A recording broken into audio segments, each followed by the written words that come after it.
Last video we have seen about the definition of rational numbers and some examples of rational numbers. Today we are going to see rational numbers on a number line, writing a decimal as a rational number. Now let us see how rational numbers can be marked on a number line. We know how the integers are represented on a number line that you learnt in 7th standard. Same way, the rational number can also be represented on a number line. See this number line. Here, integers 1 and -1 are equidistant from 0.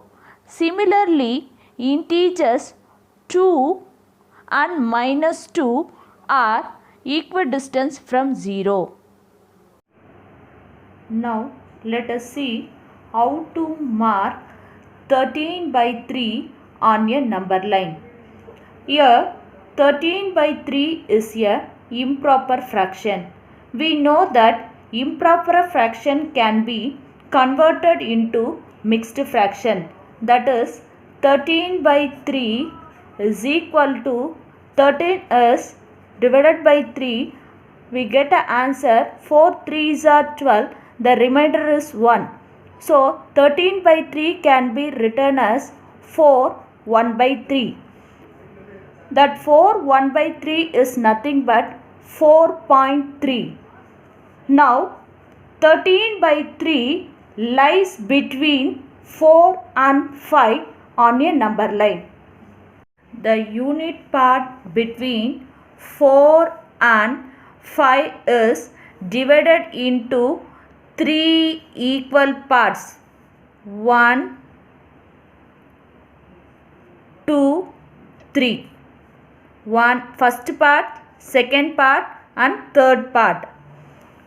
Now the first part is marked as 1/3.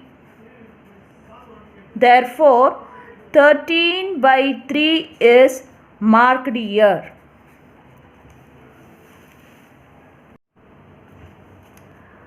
How to mark 14/5 on a same number line?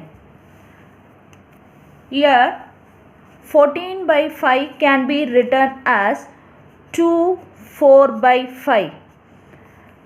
The unit part between 2 and 3 is divided into 5 equal parts. First part, second part, third part, fourth part and fifth part. The fourth part is nothing but 4/5. So this arrow mark indicates 2 4/5, that is 14/5. Writing a decimal as a rational number. Every terminating or repeating decimal can be written in the rational form. Here the word terminating means ending. Let us take a decimal number 0.73. This can be written as 73/100. See, after the decimal point, 2 digits are present. So, we are writing 100 in the denominator. Let us take another example, -5.8. This can be written as -58/10. Here, after the decimal point, only one digit is present. So, we are using 10 in the denominator. Hope you understood today's concept. Students, take these practice sums and find the answers.